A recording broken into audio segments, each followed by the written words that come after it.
And now it's time for Music Theory at Home with Mark Grizzard.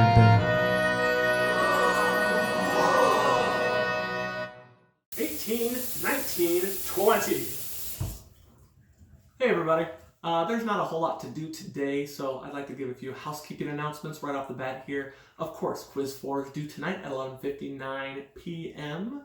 I've also updated ReggieNet to reflect your basic skills grades for the 7 through 10 Bs you may have done. And again, there's no makeup basic skills exam. So we're instead going to drop the lowest basic skills test so that your 9 best basic skills scores will comprise your 10% of the semester grade for basic skills tests. Also, Quiz 2, which we took together in the same room way back in the day, I still have those, and the markups I did on that might be helpful to you as you prepare for the final exam. So, on ReggieNet, under Dropbox tab, I have scanned PDFs and sent those to you. So, that could be helpful to you as you prepare to take the final exam. Later on today, I'm going to post the final exam to ReggieNet and Shobi, and you have all week to do it. That will be due on Monday, May 4th at 9 a.m. I'm also posting final exam review, which is entirely optional. If going through that review is helpful to you, great. I've also posted the answers to that final exam review. The rest of this video is going to be me walking through my answers to the final exam review in case that helps. So maybe you want to go take the final exam review and come back to this video, or don't come back to this video at all. I'm not offended. So we're going to dig into final exam review, starting with part 1. This should look familiar. Realizing chords and SATB voicing. We're taking a look at this. We got a 4-6-4. We got a 7 fully diminished 6-5. 6-6, and a 5-4-2. Of course, we see which keys are in major and minor. And here's what I came up with. Of course, the bass note is going to be right or wrong.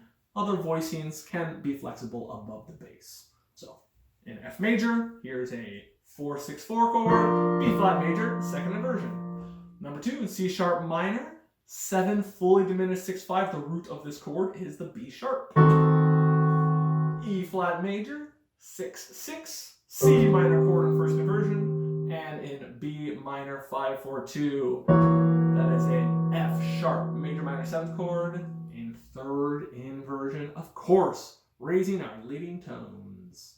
Part 2, we're going to go backwards. We see these SATB chords and we need to analyze them in the key provided.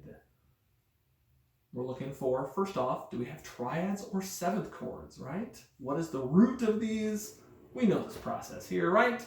So, here's what I came up with. G major, that is a 7 diminished triad in first inversion. F sharp, A, C with A in the bass. G minor here, 2 half diminished 7th chord, right? It's naturally occurring half diminished 7th chord. In minor, chords based on scale degree 2 are going to be half diminished. Then we've got a 6-6-4 chord. Hey, I doubled the bass, nice job. And then we see this E natural in the key of F minor, and we know that's the leading tone. Is this a chord based on the leading tone? Oh no, we've got a C up there, so it is a C, E, G, B flat in second inversion, 5-4-3. Cool, all right, let's move on to part 3. Have a little more room for discussion here. Realize the following passage in SATB voicing include and label one suspension and at least one other type of embellishing tone. Again, our bass notes should all look very similar to each other, and then there's room for lots of options in the upper voices. So, first off, oh yeah, I see these dashes in measure 3. Okay, it's a cadential 6-4. Let's stop and think about what that means. What is a cadential 6-4? Scale degree 5 is in the bass. This is a dominant chord. And then above the bass, we have this 4-3 motion, 6-5 motion, and then, since this is a 6-4 chord, another voice that doubles the bass. Okay, that might be a good place to start. And then voice the rest of this around that voicing that you set up for yourself. So, lots of right answers here, but here's what I did.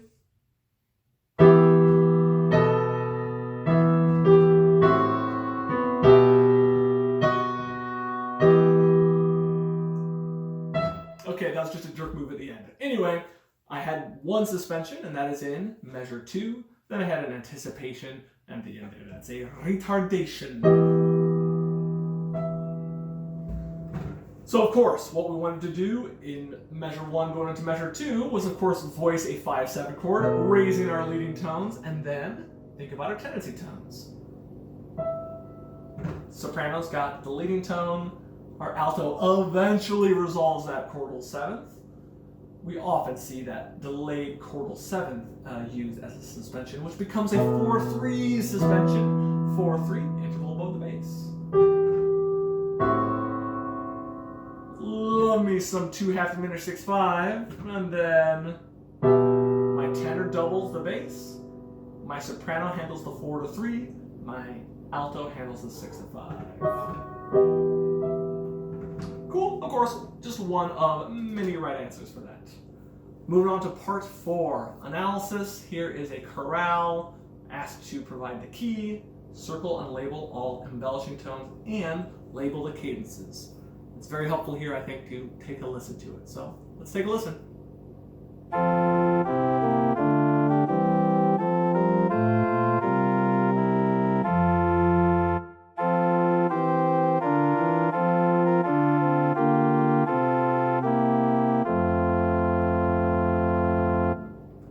Obviously, this is an F major, and also by listening, we can confirm that this is 2 phrases, right? The fermato really helps divide this, but we definitely hear harmonic arrivals on this. And what sort of harmonic arrival do we hear at the end of the first phrase? An arrival from 5 to 1, but is this a perfect authentic cadence? Nope, because our soprano ends on scale degree 3. Not quite as conclusive as it could be. How about the end of our second phrase here? That ends 5 to 1, root position both ways, and our soprano ends on do. Cool, so we have an IAC and a PAC. Let's fill in the rest of this. Here's what I came up with. Clear 1 chord. This second chord, you could either call this tenor B flat a passing tone, or say that it introduces the chordal 7th. I would accept either one of those. A little anticipation. Simultaneous passing tones. Measure 2, is this a cadential 6/4? No, not quite. We would have a perfect 5/7 chord if it wasn't for this F in the alto. Does this F have all the components of the suspension? Yes, that F used to be a chord tone. Then it's dissonant and it steps down to a consonant chord tone. That is a 4/3 suspension. And then, nice and easy for a while, passing tone, neighbor tone, passing tone. Can the song be over there? Of course the song cannot be over there. We can't just call this a 1 chord and be done with it. That is why we say this is the dominant area of a phrase, and that is why we call it a cadential 6/4, and that is why we put 5 underneath this. And then take a look at the intervals that go above that 5. Our tenor is going 8 to 7. Our alto is going 4 to 3. And our soprano is going 6 to 5.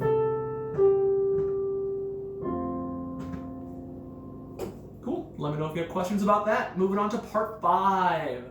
Analyzing keyboard texture. Circling and labeling all embellishing tones. Again, I think it's very helpful to listen to it.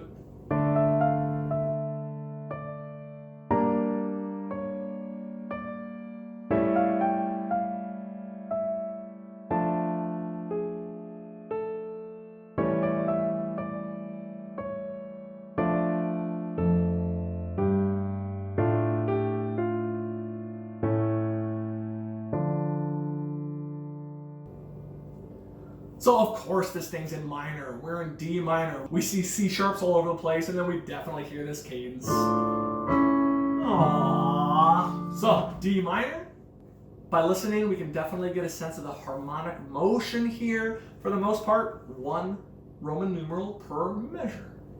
And I think we can take the same search for triads or 7th chords in measure 1. Yeah, I can easily find a D minor triad there, and then just take out the E's, call them passing tones, and that's a 1 chord. Measure 2 might be a little trickier. Okay, could this be some sort of C sharp diminished thing? Well, there's a D throughout the measure in the left hand, and this C sharp on the right hand. Both of these pitches can't be part of the same chord. So, well, if we took out the C sharp, we are left with a full triad. So that's sort of muscling through results in a 4 chord. Now, what the heck are we going to call this C sharp? Is it a passing tone? Is it a neighbor tone? Is it a suspension? No, it's none of those things. If we take a look to the right and the left, we notice that, well, it's got a neighbor tone on one side of it, which is why we call it an incomplete neighbor tone. And we can be more specific, an appoggiatura. And then, hey, this pattern sort of continues.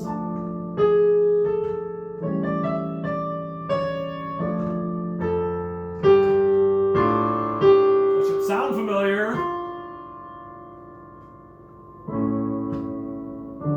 Omitted the 5th at the end. That's a nice PAC. Nonetheless, we would call that cadential 6/4 in these last 2 measures.